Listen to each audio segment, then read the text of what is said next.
Shalom, salam sejahtera buat Anda yang mendengarkan dimanapun Anda berada.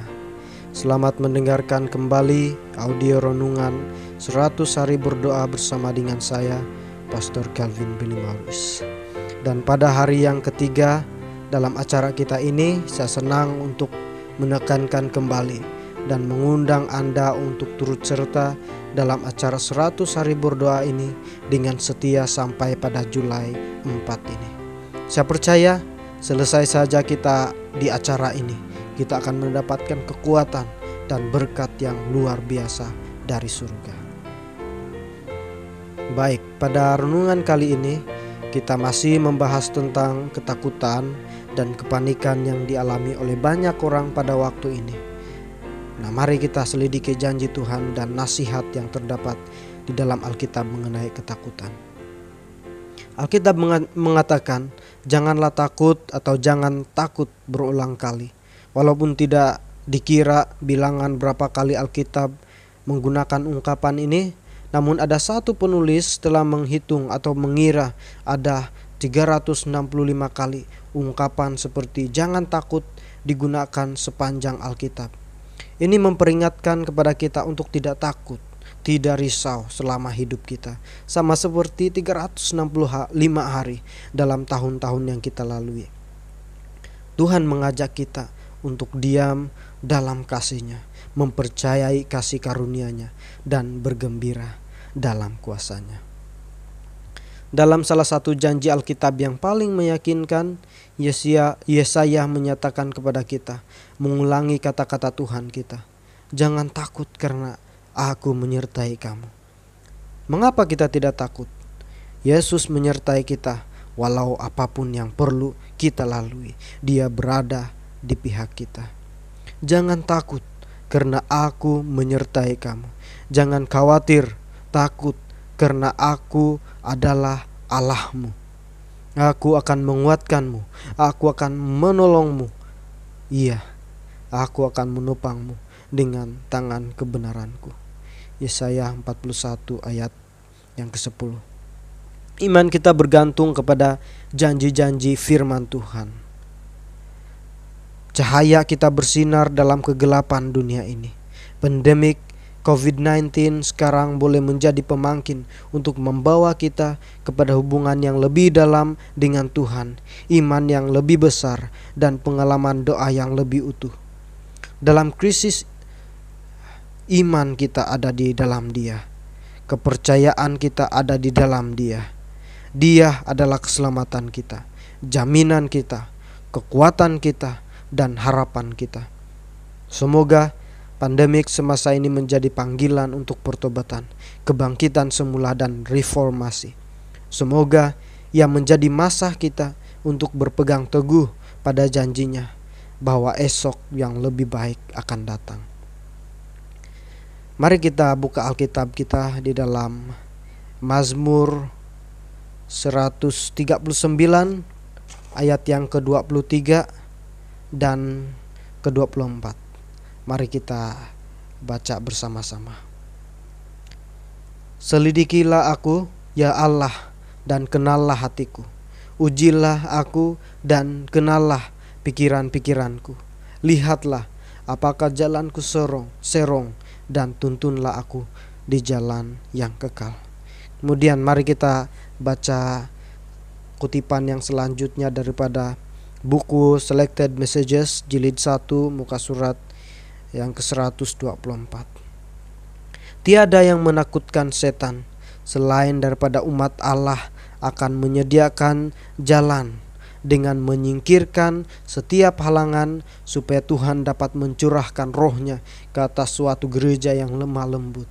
Setiap godaan seperti pengaruh yang bertentangan, sama ada terbuka atau terselindung, akan berjaya ditolak, bukan dengan keperkasaan dan bukan dengan kekuatan, melainkan dengan roh-Ku, firman Tuhan semesta alam.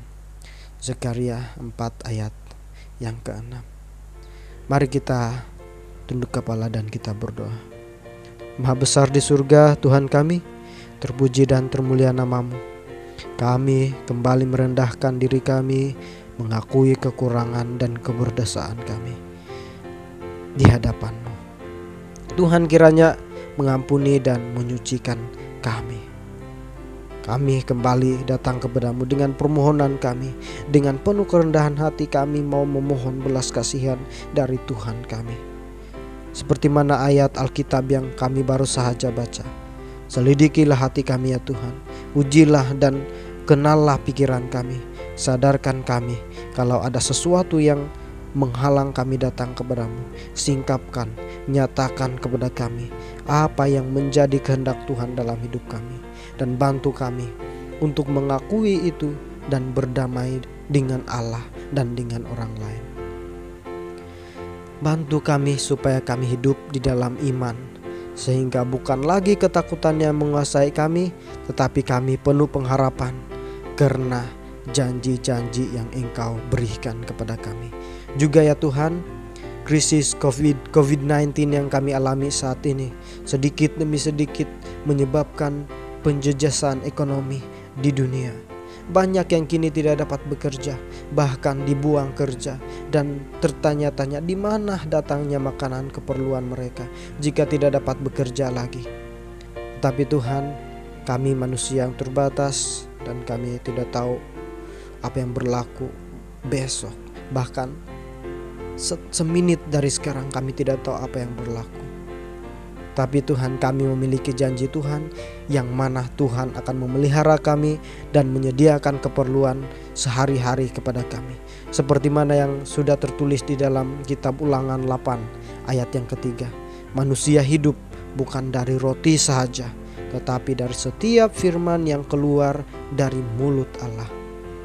Dalam Matius 6 ayat 33, Yesus sudah menasihatkan kami, tetapi carilah dahulu kerajaan Allah dan kebenarannya, maka semuanya itu akan ditambahkan kepada kami.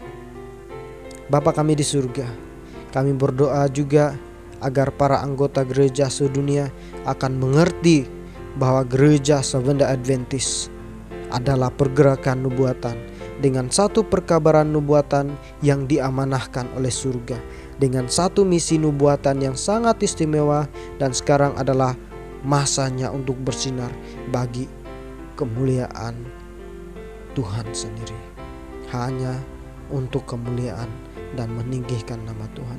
Bantu kami untuk menjadi terang yang bercahaya, yang memancarkan terang kehendak-Mu kepada setiap orang di sekitar kami. Kami juga memohon ya Tuhan, supaya semua pemimpin gereja dan anggotanya dan bahkan seluruh umat Tuhan di seluruh dunia menyadari inilah waktunya, inilah masanya, dan inilah kesempatan kami untuk memupuk satu perjalanan pribadi, hubungan pribadi yang lebih dalam dengan Yesus dan dengan keluarga kami sendiri dan dengan orang-orang yang berada dekat dengan kami saat ini. Juga saya berdoa khusus kepada para pendengar audio renungan 100 hari berdoa ini. Tuhan lindungi, melihara mereka, dan Tuhan mempertimbangkan apapun permohonan doa mereka kepadamu. Apapun situasi yang mereka alami saat ini, Tuhan tidak lalai memerhatikan mereka, karena Tuhan peduli kepada mereka. Tuhan kami, Tuhan yang peduli. Terutama saya doakan supaya kami semua dan khusus yang sedang mendengarkan pada saat ini, Tuhan berikan kekuatan, curahan Roh Al-Kudus, dan kebangunan rohani yang dahsyat berlaku dalam diri kami. Terima kasih Tuhan, Engkau mendengarkan dan mempertimbangkan permintaan permohonan kami, dan Engkau menunjukkan belas kasihan kepada kami. Engkau menguatkan kami sementara menunggu kedatangan-Mu yang tidak terlalu lama lagi. Kami sudah berdoa melalui nama yang indah Tuhan kami, Tuhan yang berkuasa, Yesus Kristus.